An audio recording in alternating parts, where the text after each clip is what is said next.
You're listening to Parasearch UK Radio. News, views and reviews from the world of the paranormal from across the UK and beyond.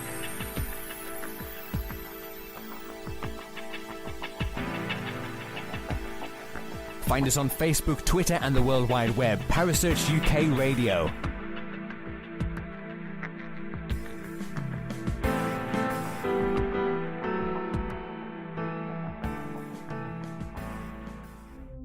The views and opinions expressed by presenters and guests are their own and do not necessarily reflect the official policy or position of Parasearch UK Radio or its affiliates and sponsors. Listener discretion is advised.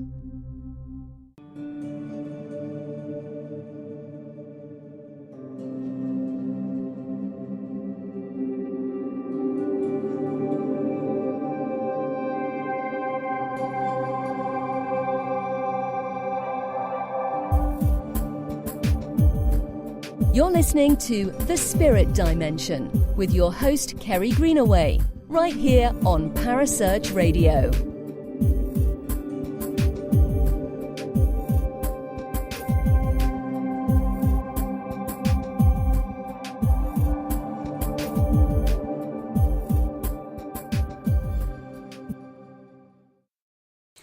Good evening and welcome to the Spirit Dimension.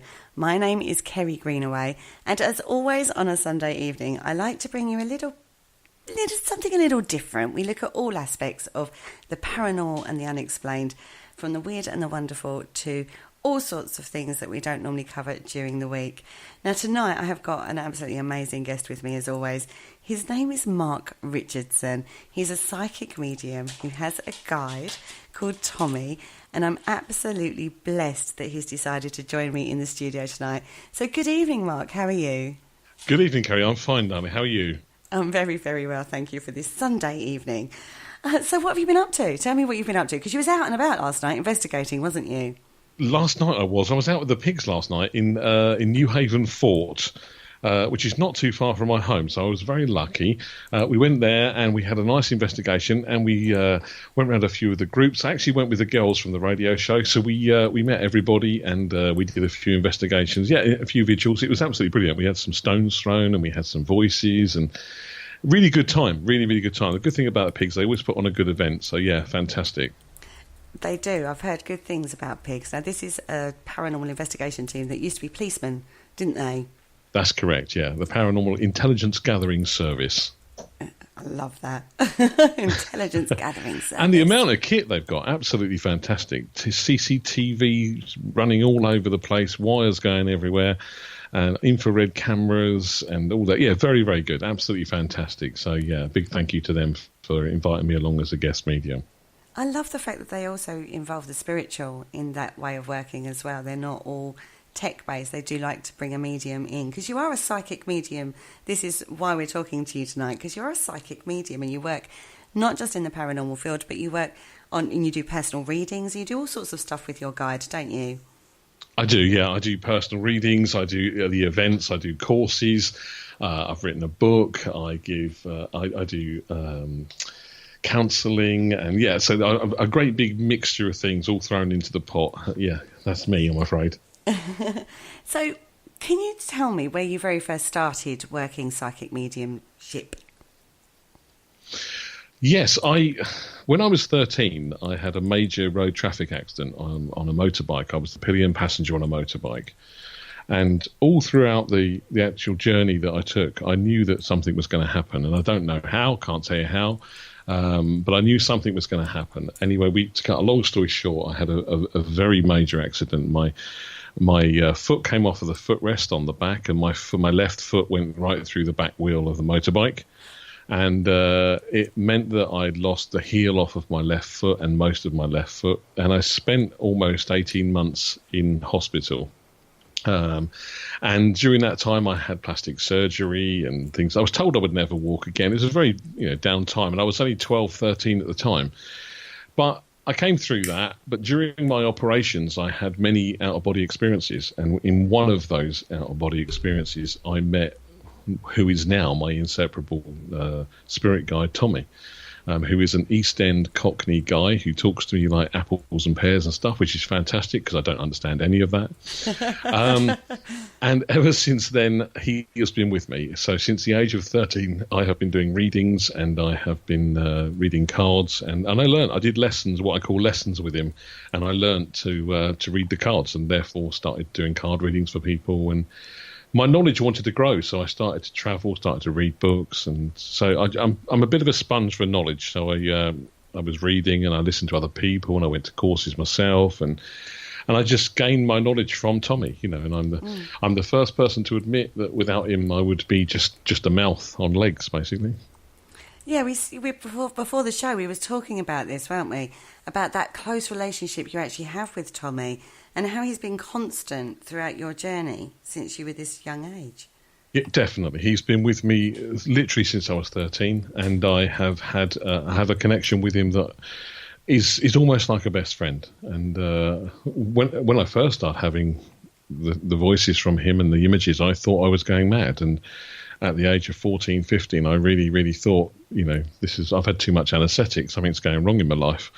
I keep hearing voices and I keep seeing things. But it got to a bad point that I actually, at one point when I was young, tried to take an overdose because I just didn't know what was happening to me. Luckily, I didn't. And Tommy has stayed with me ever since. And I have learned every single year since then. And I'm still learning. I'm not the best medium in the world by far, because I still know that even till today, 10 years later, I'm still learning. But, I'm very, very grateful. There's no doubt about it. And I'm very honoured to have this gift. There's no doubt about it. Well, as I said to you before, you're a name that keeps popping up on the field that we work in, and you have a very, very good reputation. Now, I want to take you back to when you first started working with Tommy. How did it come to you? Was it like, you said you could hear his voice.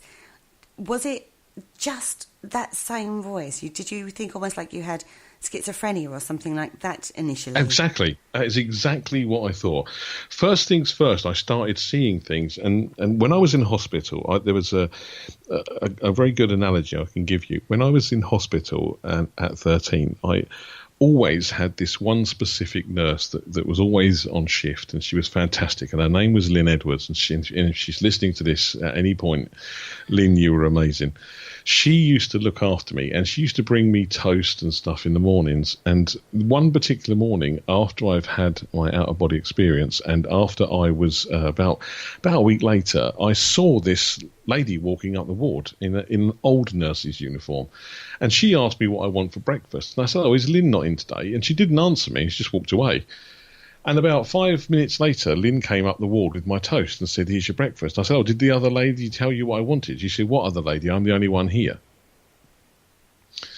So it made me realise that I was seeing people first, and I was seeing images before anything else. And Tommy didn't actually speak to me for about 6 months. It was just things I was seeing and things that I was picking up on. And it really did make me think, what's happening to me? Why am I seeing things? Why is nobody else seeing this? Why is nobody else feeling this? Why is nobody else hearing this? And I did, as I say, when I got to 14, I was really, really concerned. And it was about a year after I had my accident that I actually sort of had a conversation, if that's the right word, with Tommy, saying, look, what's going on? What am I doing? And it was at that point that he said to me, that I'm here to help you. There is another world, and I'm not on your world, I'm in a different. And we just started these lessons on how to learn. And my way of communicating to him to start with was via playing cards, standard set of playing cards. And I knew that if I was feeling down, there would be a black card and a red card. And if he was around me, I knew the numbers would be higher or lower. So we just started communicating in that way. And from that is when I started the readings. But it was a very strange journey, I can tell you that much. It's one that, I look back on now thinking, wow, I've come a very long way. But at the beginning, I did wonder how it was all happening and what was going on. Yeah, because it was, like I say, it's quite a young age that this is happening to you under very traumatic circumstances, really. Yeah, it was. It was something that I would never I think people always say to me, how did you get Tommy? And I think everybody has a guide in some way, shape or form. My thing with Tommy is I think I was one of those people that you have a traumatic accident. I literally saw myself. And, like you read in every single book, I saw myself going down a tunnel with a bright light exactly as everybody describes it. And I would be the first person to have said to you beforehand, no, that's a load of tosh. I saw it, and what people describe, I've been there. And I remember hearing a voice of an aunt of mine that I'd lost previously that I absolutely adored. And I heard her voice, and I felt so calm and so warm. And I almost went to the light. If it hadn't have been for Tommy saying to me, no, that's it, go back, it's not your time, I seriously, don't know where I would have been now. But the drag towards the light, people have said to me, how does it feel? I can tell you this much. I have 2 kids who I absolutely adore and I love. But if I had the chance to have that feeling again of love, knowing that I'm going to be with them, knowing that I'm going to be with everybody else that I know and I've been with, I would go tomorrow. Wow. I'm absolutely blown away by that. I mean, I've had a similar experience when I was really ill. And I had a conversation with my grandmother in that state. And I had to make the choice. And I said no. There was a set of circumstances around at the time, and I said no over my dead body and my funny choice of words. Sure. I actually remember saying it. Am I leaving my children with that person? And she went, well, there you go, you've made your choice then. And then from that moment on, I got better. So I didn't get the white light thing, but I remember having that conversation and making that choice. Whereas for you, it was like, no, Tommy was the one who brought you back from that. Absolutely. It was there is no doubt in my mind. Tommy said to me, it's not your time, you need to go back. I need to be with you. We need to work on things in the future. And you have a message to give, and you have to give that message out to many, many people. And at the time I didn't know what it meant. And the next thing is I woke up in the recovery room for my operation, and the rest is history. It's and here I am now, 30 plus years later, still cracking away, still learning, and still with Tommy. And I was going to say, he's been with you since that point, all the way through, hasn't he? Yes, he has. All the way through from 13 till now, I still have the same guide. I know that some people normally lose a guide or gain a guide, but I've had Tommy since the age of 13. I do have another guide around that I don't see very often. His name is Benjamin, and Benjamin will only ever come forward to me if the situation that I'm in doesn't feel right, or if I'm not in control of it, or if Tommy feels that there's too much negativity that might affect me, then I'll see Benjamin, and if I do, I'll be the first person to leave the situation. But it has only happened about 2 or 3 times in the last 30 odd years. That's a pretty good rate, not to have to use that particular guide, isn't it? Considering some of the situations and locations that you go to. Exactly. Yes. No, there's the benefit of a doubt. I've only been about 3 times I've seen him, I think, and I've 3 times that he's, I've walked away and said to people I know that can't carry on with this situation. But otherwise, I'm the first person in anywhere, and I'll be the first person to say, yeah, put my name down, let's do it. So Tommy is with you 24/7. Correct. How does that translate in regard to personal situations? It can be very amusing. Tommy, you need to leave the room now. That's it. Yeah. You do have those thoughts when you start off. Am I going to be alone doing this? I don't want somebody standing there with a stopwatch. Yeah, you need a lesson now. Come on, hurry up. No, he's with me all the time. I've learned over the course of time to do what most mediums call filtering. So I hear him all the time. I know he's there all the time. But now, due to old age and stuff, I know if he's saying something loudly and shouting it, then I know that I need to give out a message, or I need to stop and do something. And if he's talking quietly in the background, I can just sort of leave him talking in the background. And like when you're sitting watching a TV program, your favourite TV program is on the telly and you're focusing on it. Come a commercial break, you'll hear a song on the radio in the kitchen that is sort of playing that you think, oh, I really like that tune, and you can switch your mind from the telly to the radio. That's the same sort of analogy with Tommy. If he's shouting loud enough, or I'm hearing it loud enough that it's making me notice, then I know what to listen to next. I see. I've always wondered about that bit. Yeah, so we call it filtering. So the louder he shouts, the more I listen, basically. I'm assuming that's never happened in an inconvenient moment at any time, or has it? No, it hasn't. No, it hasn't. Well, an inconvenient moment, not in that sense, but I was out shopping with my wife a little while back, and Tommy told me to stop and speak to a man in the aftershave aisle, which I did. And there was a guy there who was, I said to him, you need this one. I picked this aftershave. And to cut a very long story short, he started crying in the middle of the aisle in Asda or wherever it was. And he wanted to smell his father again, who had been dead for 8 years. And I picked the aftershave for him because he'd forgotten. And oh, my goodness. I ended up giving him a reading in the middle of the aftershave aisle in Asda, which is not an unusual occurrence for me, believe it or not. However, what was funny at that time is that my wife and I were due to be somewhere, and we had only popped in there to grab some shopping, and all I could see was my wife running across the top of the aisle with a trolley, looking down, tapping her watch, and just say, "What the hell?" So, yeah, inconvenient times there have been. There's also been some funny times, you know, when my kids lose stuff and they say, "Dad, can Tommy tell me where I've put my so-and-so?" and things like that. So it works both ways. But, yeah, it's a teamwork. That's what it is. It's the best way of describing it. It's an incredibly close relationship that you actually have with Tommy. He's almost like a member of the family.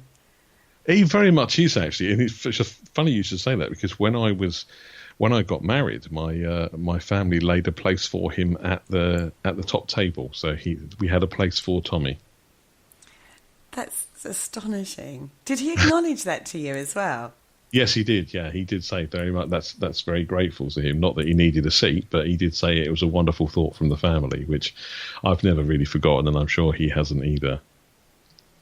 That's incredible. I love that. I actually adore that. Now, we have people in the chat room. So we have Philip. He says hello. We've got Hi, Ashley Nib, who I know you know. Hi, Ashley. Ashley Nib, the very, very good and very wonderful Mr. Ashley Nib. A little bromance going on there, I feel. Oh, definitely. Me and Ashley, we've got a lot of bromance. Oh, Andy Mercer, that is. That's my lovely Andy Mercer. Hi, Andy. Kaz and David Erickson is in the chat room as well. And Ashley has actually asked a question. He said, does Tommy have a different understanding of time and space than we do? It's a very good question, Ashley. And if anybody was going to ask a technical sort of paranormally type question, it would be Ashley. Yes, he does. Tommy works. The only way I can describe it, and it's very difficult to explain, but Tommy will talk to me in a different frequency, which would almost be like you listening to a record in slow motion.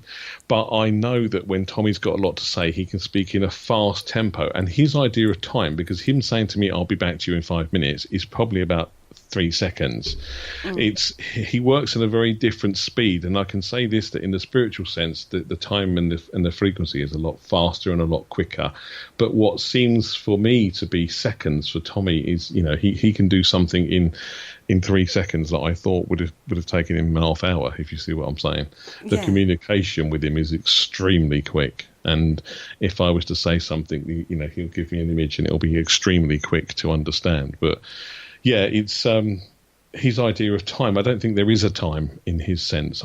Tommy would always say to me that, and he's saying now, there is no time. So there isn't, for him, there isn't a time. It's just one time, all the time. Well, I welcome Tommy to the show as well. You don't want that. He's got a better rider than me. Philip actually has just said, tell him it's Phil from Shadowhunters. Hi, Phil. Very nice, mate. Nice to be in there. And I do like Phil. Phil from the Shadowhunters in Northern Ireland is a fantastic guy as well. And somebody else that's very, very connected with his guides. So, yeah, thanks for being there, everybody. Appreciate it. And he has a question for you. He said, do you think that guides are ever aware of each other when mediums are in close proximity? So if you was working with another medium, do you have... can they connect? Can, like, that medium, your medium and that medium's guides connect in spirit? Or is that a separate... It's a really good question because, a lot of people say to me, can you tell me who my guide is? And Tommy could always tell me who their guide was or whether their guide had a name or whether their guide is this, that or the other. But he won't let me say to them what the name is because that's your personal thing to find out. But as far as connecting with other people's guides, I have known him do it, but only in circumstances where I've probably been very, very close to the people that I'm working with or people that I've worked with for a long, long time. It's not that I would go up to meet somebody on an event who has a guide and Tommy will be sitting there chatting to, like your guide, Kerry, or anything. It's not like that. But if I've been working with somebody for a very long time and that synchronicity of when you work with, when you work with a specific team and you've got that complete synchronicity where your whole team trusts each other, and Ashley and I've had a conversation about this previously, working in synchronicity, it's amazing how everybody works together. Now, whether that in Ashley's terms would be telepathically, but I don't know that Tommy specifically would talk to somebody else's guide off the cuff, but I think if I'd had a lot of synchronicity with that person, if I'd been working with them for a while, then I'm sure Tommy would interact with that other guide or at least tell me what they're thinking and things like that. So it's not like when you walk into the, like the hub room and you go, oh, hello, how are you? And, that initial, and then all the guides are up there doing the same thing. It's not that. Not that I'm aware of now. No. And if anybody was up for a hug, I'm sure Tommy would be up for one, but it's not the way that I'm aware of it, no. But a very nice analogy, though. I do like the thought of it. That would be cool, wouldn't it? It would be very cool. Now, Kaz has asked a question as well. She said, does Tommy have rules he won't break, like in people you meet, or he will let you learn a lesson or forewarn you? How does that all work with him? There's actually three questions there, isn't it? Yeah. Thank you, Kaz. That's wonderful. There are things that definitely are rules, things that I don't do. I definitely, and this is one thing that is absolutely prevalent, I will never, ever, ever talk about somebody's reading to somebody else. Mm-hmm. So even if I gave a reading to my best friend and then her husband came along, I would never, ever, ever, and I have never since the age of 13, spoke about anybody's reading outside of that reading.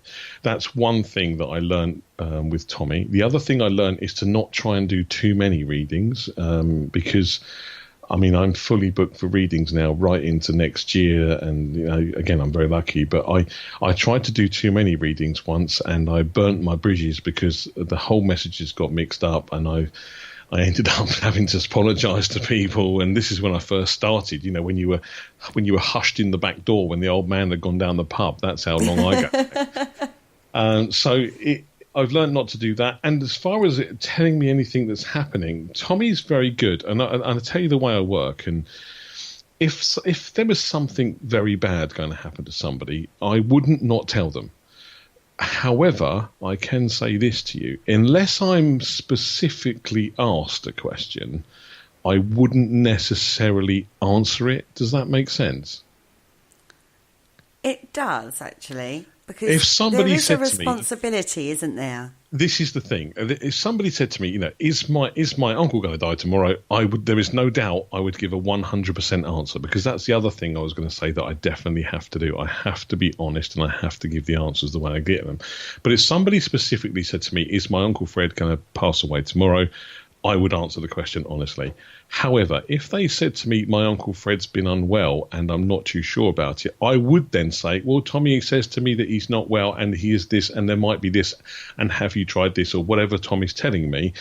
But there is a big responsibility in what I do. And people say to me, Kerry, what is the worst thing about what you do? And I can tell you straight, the worst thing I can do, and I've done this for 30 odd years, the worst part about what I do is the emotional side. Mm-hmm. People do not understand how emotionally, when you are good at what you do, and that sounds big-headed, but I'm being honest. When you are good at what you do, I understand what you're talking about. It's a very, very difficult thing, the emotional side of what I do, and that is the only thing I can describe it as is the emotional side.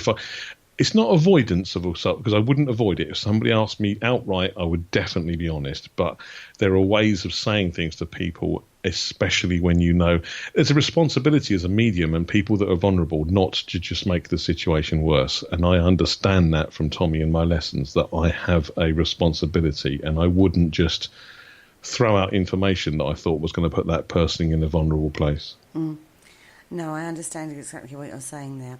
Now, you said about doing too many readings. How many is too many? I do readings. I used to do readings all day, every day. I also run a business. I also do events. I also do a course. Now what happens is my readings are spread out for me over a course of the week, and I probably end up doing readings 3 times a week, and I probably end up doing 4 or 5 readings an evening. That's me done. That's quite a lot.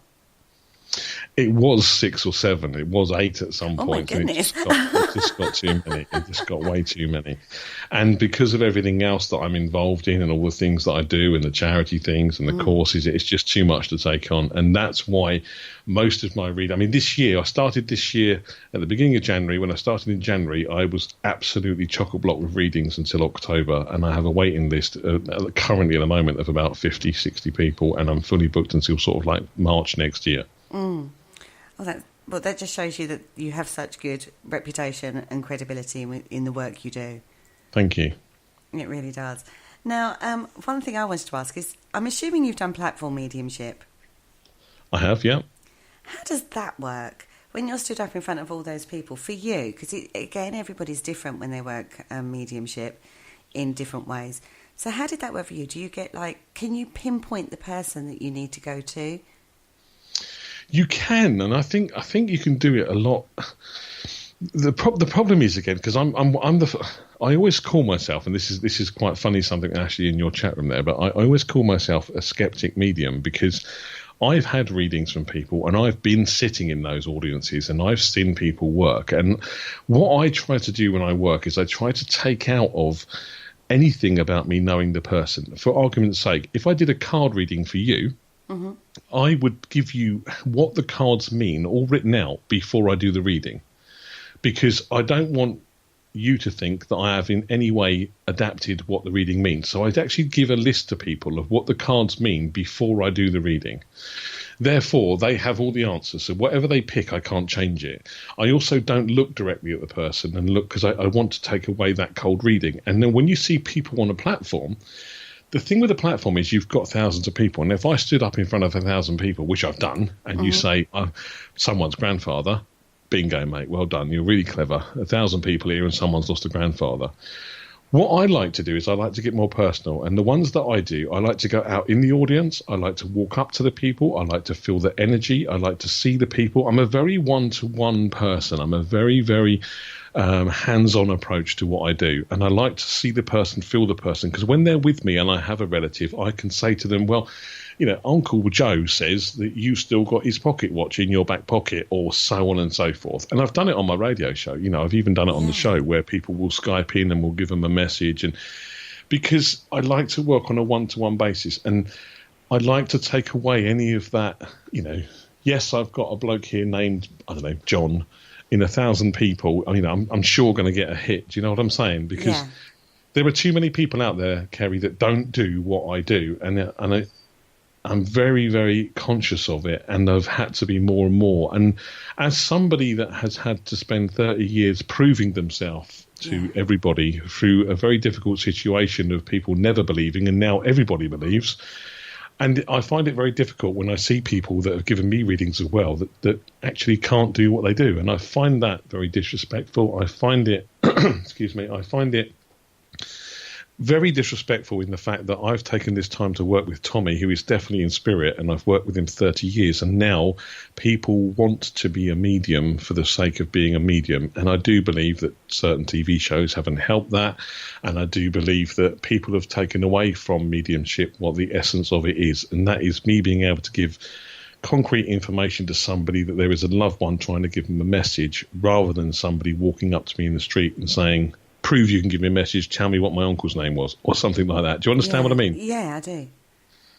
So for me, platform work is very much a hands-on experience. I like to get close to people. I would rather be on a stage in the middle of them rather than at one end. I would rather have the room set out in a situation where everybody is relaxed and everybody can chill and open-mindedness and stuff. So I have done it. I've been very successful at it. I've been asked to do many more, but again, time allowing, and I want it to be in a circumstance where I and Tommy feel it's the right way of doing it. And when that happens, I will do more. But yes, I do like doing them, and for me, it's much better as a hand-on approach. So just to answer your question, I'll shut up now, sorry.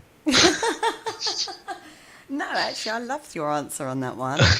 I really adore your answer on that one, because it shows that you don't have to do it in the way that you expect. I mean, it's the same old.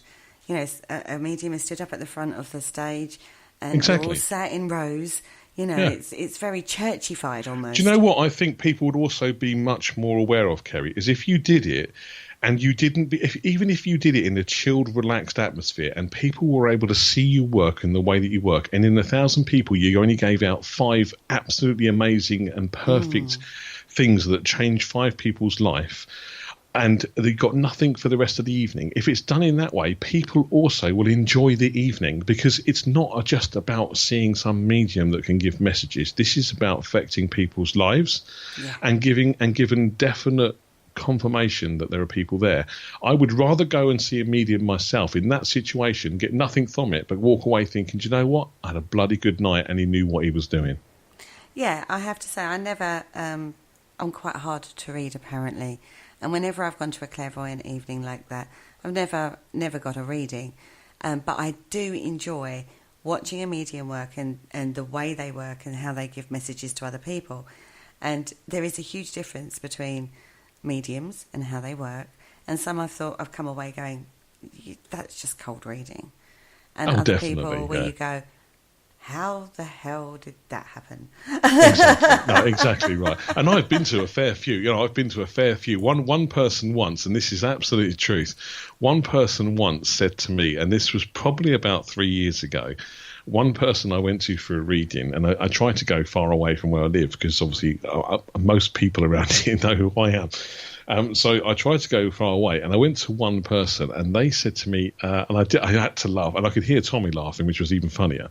But at the end of the reading, they said to me, and they'd been not very accurate, they said to me, and I think, Mark, that to be honest with you, one day you should start thinking about working with spirit.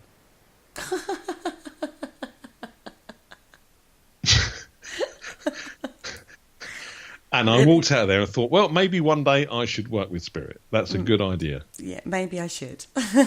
Maybe I should. Tommy, thank you what very do you much think? for the reading. Meet Tommy, my guide. So at what point did you come into the paranormal field? You know, because you were doing personal readings, platform mediumship, all that side of it. What point did you take that step into the paranormal investigation field? I started doing paranormal just before paranormal became everything, and just before Most Haunted and all the other things. I was asked to go and do an event with somebody at a place in London, and I thought, you know what, I'm going to go.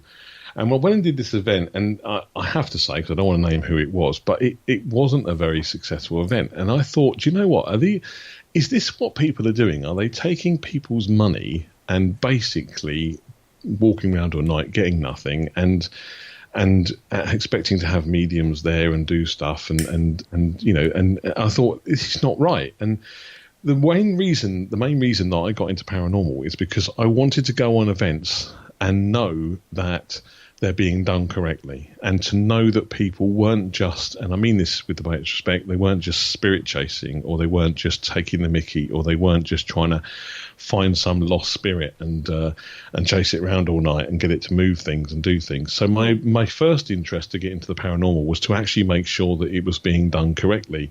My second thing, and I'm going to be absolutely honest with you, is I love history and I love buildings. So I got the opportunity to go into castles and buildings and places late at night with nobody in them and have a wander around on my own, which I absolutely love. It's amazing walking into some of these buildings, and you just think, wow, I'm looking around this place all on my own. So there are two reasons there why. And when I started doing paranormal, people started to say, do you know what, he's doing it in a different way, and he's doing it in a way that I think we should look at it. And then I started working for some of the UK companies, and I started doing lots of events. And at one point I was doing events on a Thursday, Friday, Saturday, and sometimes on a Sunday. And again, it got too much. People started to take the mickey, and I moved away. And now I only do readings that are based around sort of like what work I'm doing, or with people that I trust to do a fantastic job, including the Pigs, as I say, last night, Tricon Paranormal, and the radio show that we do, Spirit Connections and stuff like that. So I now really only do events based around the work that I do and the things that I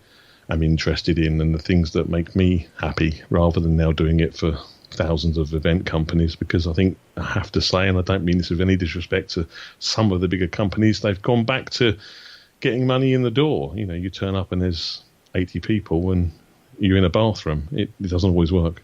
No, it doesn't at all. There is a shake-up needed in that regard, I feel. Definitely. I feel too. Now, is it different working on an investigation in regards to when you do a reading? Because you're still connecting with spirit in just a completely different way. So what are the differences? How is it different for you? That's a really good question. And do you know what? It's not really different as such, whereby somebody will come for me for a reading and I haven't met them before, and I've got sort of a no knowledge of where they come from, what they're expecting. Then that I find my work with Tommy to be a lot more, how do I put that? Sort of a lot more on key, and I have to listen to him more, and I have to interpret it more, and I have to. When I go to somewhere like Newhaven Fort, like I did last night with the Pigs. Mm-hmm. It's picking up more on the energy of the building and not on what the physical person in front of you is trying to understand from the mediumship.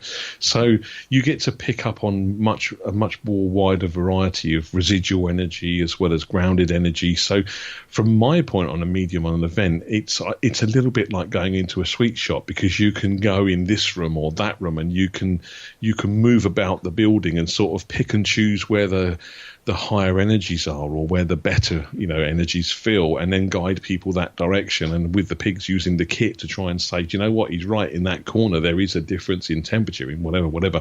So I find the investigations, to be honest, a little bit more of a playground. Does that sound a bit weird? Do you understand what I'm trying to say? I do understand what you mean. I find a location much more of a sweet shop, of a playground, of like, I can go there and I can do this and I can go there, rather than being transfixed on one thing, which is what I do when I do the readings. So when you're out in a location, has there ever been an occasion where you've come across an intelligent spirit rather than a residual spirit that has really not been happy with what's been going on in the location? Definitely. I get that quite a lot. What I've noticed more and more over the course of time, and especially when places are being done by paranormal groups over and over, is I've noticed that there's a slight hesitation or apprehension or a little bit of aggression in some of the spirits when they first work out that the medium, or there is somebody there highly sensitive that can sense them.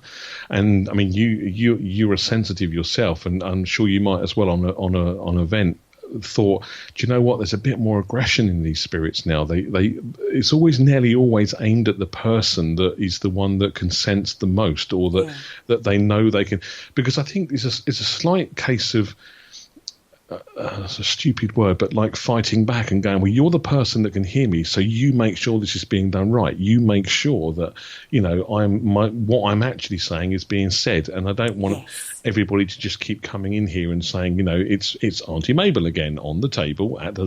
They want the truth to be said. If you're going to be a medium, I think the spirits want to give their messages out. That's what they want.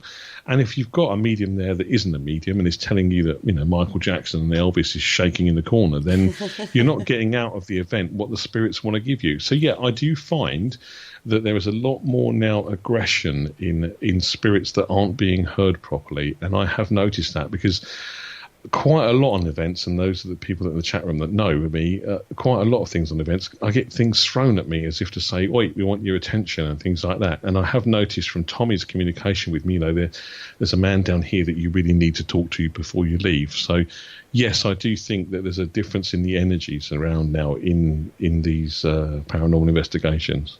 Yeah, they want to tell you their story. They don't just want to do parlour tricks. Exactly want right. to tell you their story. And when you're not listening to their story, in the same way as you would if you met a person, you're going to get frustrated and you're going to get quite cross with people. Because how many times do you get approached and do this for me, do that for me, do this for me, do that for me, move this glass, move this planchette, talk to me through this spirit box. You're like, just listen to me. Exactly. You know what I mean? Yeah, so, exactly. No, I totally agree with you there. Yeah. I think that is the point, is that I think spirits have had enough of being parlour tricks and doing, Tommy and I used to go around, Kerry, and try and think, do you know what, I've got to prove myself to as many people as possible. I've got to show people that I do this or I do that. And now I've got to the point, do you know what, if people don't believe me anymore, don't believe me. I'm so fully booked with things going on that if you don't believe me, then I'm not going to prove myself to people. No more am I going to be performing seal for anybody. Yeah. And I think that's exactly what the spirits are telling us as well. Oh, no, I totally agree with you. No more you're a performing seal. No, they aren't either. And that's actually a really good place to get to if you're working with spirit in the field. Yeah, absolutely. So I totally agree. Now, Kaz has asked, is there anywhere you won't investigate? Not at all. I'll investigate absolutely anywhere at any time.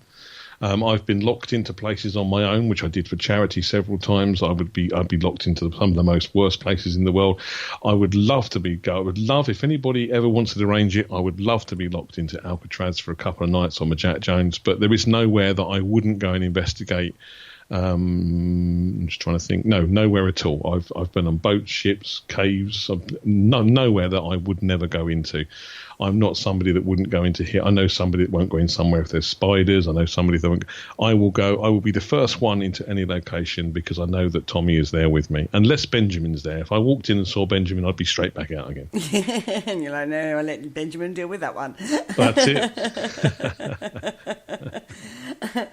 Now, I'm sure you've seen Ashley has asked another question here again. He says, does Mark feel that the answers many of us seek in the field we found through balancing scientific and spiritual approaches together? Absolutely.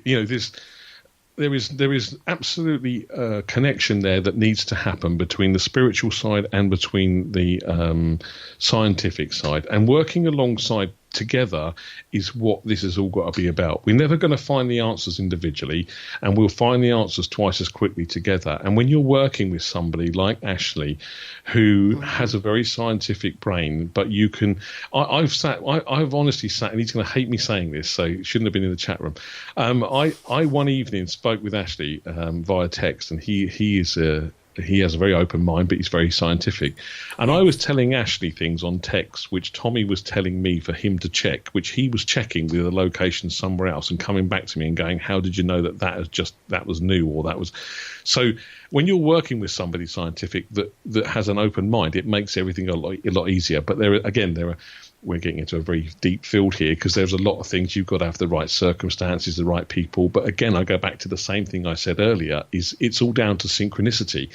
Working with a team of people and working with people consistently is what it's all about, because telepathically or whatever, however you want to call it, if you're getting the answers and it's working, then together is the best way to work. And I do truly, truly believe that. I'm not the best medium in the world. I'm not even suggesting that I am. Ashley's not the best scientific researcher in the world. But do you know what? Between us, Ashley's bloody good. And between us, I'm bloody good. And surely, if we work together, there's a way of working it out. I know, I totally agree with that point. I do think it's about the correct blend of energy amongst the people that you're working with. And if you work with them on a consistent basis, that gets better and better and better. Absolutely. And can I just go back to what Kaz says there in your chat room about Auschwitz?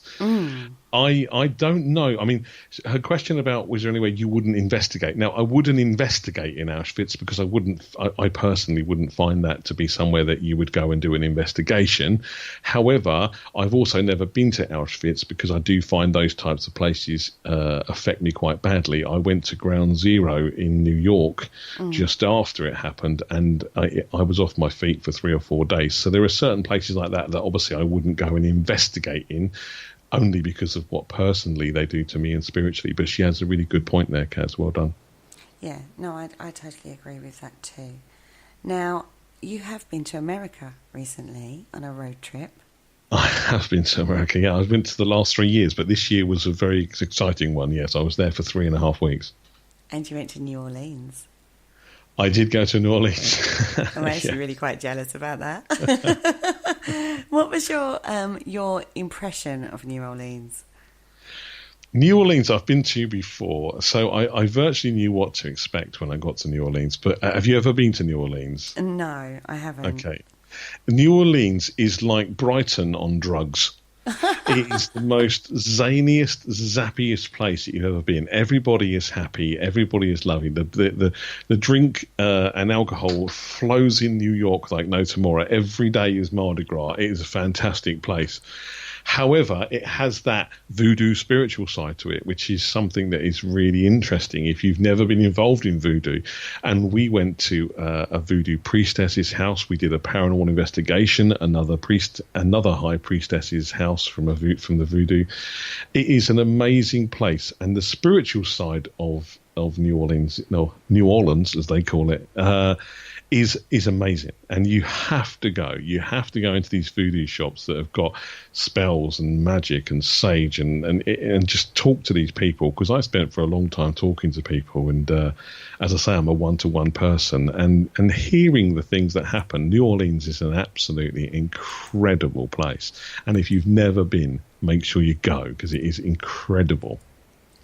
It is. Oh, I have a bucket list as long as my arm, Mark. I tell you, I need to start manifesting some money is what I need to do, and damn quick.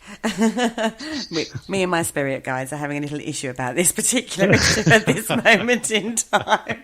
But obviously, there is a sad side to New Orleans, which is Katrina and things like that. There is a sad side to it. But if you've never been, you will find it is the sort of most zaniest place you will probably ever visit, but it's a wonderful, wonderful city. NOLA is a fantastic place, and when you and your guides sort out your money, trust me, you'll be there, because Tommy says you need to go, Kerry, so look out for that. I so do need to go, Tommy. I totally agree with you. So would you mind actually having a word with my guides and telling them to sort my money situation out? It's just, I'm just putting that out there. Group hug. Yeah, me and my guides are in a little bit of disagreement at the moment. Now, you also did the McCraven house, and you put a video of that, and you was incredibly lucky because you got to do it, just you, your wife, and one of the tour guides that works there, didn't you? And that's on YouTube. That's on YouTube, yeah. That's on our YouTube channel. Yeah, we did several things. We did Waverly Hill Sanatorium and places like that, but we went to McCraven House. I didn't actually know we were going there. Mel sorted everything out without me knowing, and when we got to the hotel down in Jackson, she said to me, right, get yourself dressed and showered because we're going out to do some filming. I said, what? She said, we're going to go and do some filming. I've organised this location, and it's 45 minutes away, and just follow the sat-nav. And that's exactly what I did. I knew nothing about it. We drove out to McCraven House, and we did a video literally on the spot of me doing a walk around there with the very beautiful and wonderful Jay Dobson, who is the location manager there, which was swiftly followed by my good buddies from TWC at Tennessee Race Tracers. But we went literally around the location, did a walk around and see what Tommy picked up. And I don't think he did a bad job, to be honest. I think he did an incredible job. Absolutely incredible job. I watch, as you do yourself, when you're researching a guest that comes on, you end up watching lots of investigation videos, and you end up watching, you end up reading a lot of stuff, and half the time I don't get through most of them because I think, this is so generic. People are doing the same old, and it's a little bit boring, to be fair. But that one I watched from start to finish, and I was blown away by some of the evidence you was coming out with on that walk around. To be honest with you, and this is the gospel truth, as I say, true, prove yourself anymore, but I never knew anything about the place. And I literally go on what Tommy is telling me and how he's telling me to say things and what he's telling me to say. And we got there. It was, as you saw it, it's in the middle of a little woods, and the whole place is a fantastic place. It's got a lot of energy and a lot of atmosphere, and not many people have been there, and that's why I think the connection with Tommy was quite strong. And the spirits there, they had a story to tell, and as we've just been talking about, they wanted to tell their story, and I came there with Tommy for a reason, and we were managed to get those stories out, and especially the two sisters, down in the bottom of the house. That was something that even I was like, wow, and we got the name wrong. I think one was Annie or Anne, or I can't remember which way around it was. Oh, it was so close. But, no, it was so close. It was very close. But, it was an experience for me that I was like, wow, this is really happening, with the accents being in the middle, literally in the middle of Kentucky, in the middle of nowhere, and just thinking, I'm still doing this in a completely different country, and I'm still giving out these messages. And for me, it was just one of those moments where you just think and stop and think. After the filming, I said to Mel, I can't believe we've done that, and I can't believe that Jay said that she was over the moon with it, and even picking out that she'd been an actress, and she has been for 12 years. I mean, just totally impossible. So you could tell by her reactions when you were speaking, even down to you're in the bedroom upstairs and you're going, I'm being pulled that way, and there was no doorway, there was nothing there. You're going, correct. I need to go, I want to go through there. And her face just says it all. Yeah. Her face says it all in every single step of the way. She was, this is the location manager, as you say. She was like, I know you haven't been here. I know you didn't know you were coming here. Do you know what I mean? And you could see, and then like you say, when you was picking out validation for her on a personal level, and the connection she has with one of the spirits in the place too. And some of the interactions she's had with that spirit was just, and you could tell on her face. I was quite impressed, actually, Mark. I'm not going to lie. Thank you very much. Thank you. That means a great deal. And I know that a lot of people have emailed into us saying, what a fantastic thing it is. And I loved doing it because it was off the cuff. And I do know that Mel and Lucy, who work with me on the radio show, they are organising a couple more places to do in the UK, which I've never been to. And they've already arranged somebody to blindfold me and drive me to them and stuff. So there will be a couple more of those videos coming out between now and the middle of next year. So looking forward to doing those as well. But McCraven House was very special because it was in the middle of nowhere, and you get those validations. And Jay was, she was a lovely person herself, and being very open-minded and being able to give her so much information. It's one of the joys of doing what I do. Oh, most definitely. Now, I first came across you back in the day. Back in the day, on a different radio station, working with a different team. I won't mention names. And that's where I very first came across you. And since then, you've actually gone on and done your own radio show, haven't you? Yes, I have. Yes, we have the Paranormal Radio Show every Wednesday night on the same setup as you do on Spreaker. Yeah. We have on a Wednesday night, and we have a lot of my guest friends on from all around the world, Rob Demarest and the Tennessee Race Chasers and Ghost Chasers and Barry John and all the friends that I've made throughout the time of doing this job. And we have a good laugh on a Wednesday. And yeah, it's fun to do. I mean, when the girls first suggested it, because Lucy's sort of an assistant, and she suggested doing it, we did a Facebook Live, and she said, we need to do a radio show. We need to see what you're like on the radio. And I was like, no, never. I'm not. I just can't do that sort of thing. And she said, no, let's give it a go. And from doing that, the show has just gone from strength to strength. And having the backup and the support of the people around me and all of my friends in the field, we've been very lucky. Our show has gone from strength to strength, and I'm very honoured to be working on it. I love it. We get so many emails, we get so many messages, and it's just a fantastic thing to do. And we may possibly in the future be moving on to a slightly larger sort of radio station. That's all I can say on that. But yeah, we may be moving on. But yes, I've been very, very lucky and very blessed as far as having the radio show as well. That's been something that's been quite fun in my life, and we've got some excellent listeners, of which Mr. Phil Fowler is one of them, who's in your chat room. He did his first mediumship work, the platform mediumship last night. So well Fantastic. done, Phil. Well done, done. Phil. Little round of applause for you. Round of applause for Phil. Yeah. He said he was very nervous, but he bit the bullet and did it, and he's probably chuffed to bits with himself today. I bet he is. I absolutely bet he is. Well done, Phil. Nice job. Very much so. Now, is there anywhere you haven't been that you want to investigate? That's a really good question. I would. Do you know what, Kerry? The honest answer, and it's a bit generic, is I'd like to investigate everywhere. But I've been to Auschwitz. I've been to Alcatraz, which was one of the places that I really wanted to visit. I haven't investigated there, but I went there, and that's an amazing place. I would love to investigate Alcatraz. I've been to some really great places, but I would love to do places like the Tower of London or places that are closer to home that you can't get into. I'd like to do those sort of places, and Clarence House and Buckingham Palace and all those sort of like UK places. They would be great to do. But as far as locations, I always wanted to go to Waverley Hills Sanatorium, and I went there this time I went to the States. So I don't think there's anywhere that all locations I would love to go to. I really, really would. And the East State Penitentiary I haven't been to, so that's probably going to be another one on my list at some point. But there isn't one place now and Alcatraz was probably the place, but I've ticked that one off of my list. So, and I've done so many throughout the world that I've been very lucky again. But I just love investigating. I love meeting people.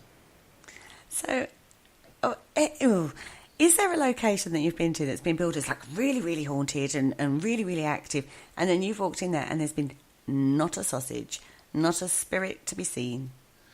I have, to be honest with you, in a couple of places. I disappointingly so as well at some places. One of the places in East Sussex near where I am is Michelin Priory, and apparently it is bouncing off of the walls and somewhere that everybody really can't wait to go to because you run out of there screaming. Now, I absolutely adore Michelin Priory because the building is absolutely wonderful.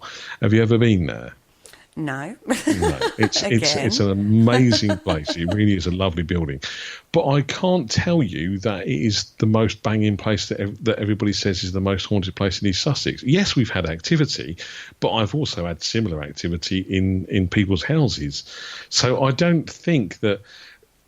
I think some places are disappointing because I think people hype them up. And I've had some good events at... the Galleries of Justice in Nottingham. But I've also had very, very flat nights at the Galleries of Justice. And I think the reason for some of that is the people that are with you. Again, you're back to the energy of the people that you're working with. If you are working with the right people and you've got that synchronicity going, you've got a good group of people there, then you have a fantastic evening. If you've got one person that's there that doesn't really want to be there, that negative energy will spread throughout the whole group. And before you know where you are, the whole evening's flat. So I think it's a mixture of the spirit and the energy that you're working with to give to those spirits to come forward.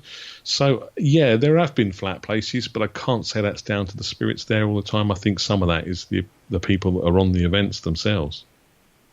Yeah, I think there are people that, almost like shut it down. Absolutely. Yeah, definitely. I totally agree. But I don't know why or how they do it, but they sort of just seem to be able to just shut it down. And that's incredibly frustrating trying to work. It's almost like, for me, when I go into a situation like that, it's almost like there's like a blanket been put over the location. And it's like trying to see through a blanket. Yeah, and absolutely. It's really difficult to do. On an energy level, that is. I learned very early on with Tommy that the smallest amount of negative energy, a teaspoonful of negative energy will cut through all the positive energy that you've got there, because negative energy is so much stronger than positive energy unless you've got a lot of the right positive energy. And if you're on an event and a couple of people don't want to be there, because normally, let's be honest, the boyfriend's coming along with the girlfriend because he's been made to or forced to, I think if you've got people that don't want to be there, you're fighting a non-fight when you start. And whenever I start an investigation, we never put people into teams. When I start an investigation, I get everybody to do a very, very small meditation. And whilst they've got their eyes closed and doing that meditation, I'm picking out to my team which group of people would be best together based on the energy that they're giving out to me and Tommy. So we generally sort of put the same type of people together in the right teams. Have you ever been in an investigation where you've wanted someone to leave? I have. I've asked somebody to leave once. The gentleman turned up on an event. He was being extremely negative. He had obviously snuck into his water bottle something that wasn't water, like vodka.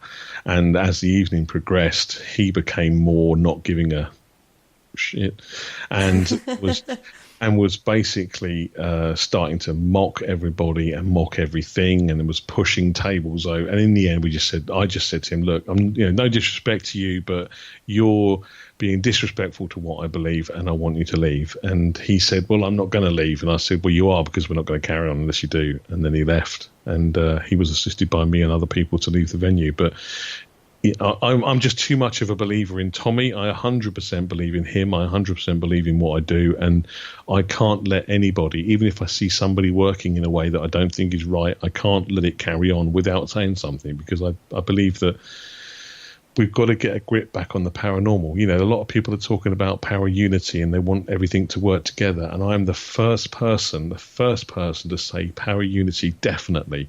Everybody working together rather than against each other, because I think too many people out there want to be individualized. Mm-hmm. But I think those people that want power unity have to work together and understand that, you know what, not a lot of people know what they're doing correctly. So why don't we start learning from each other?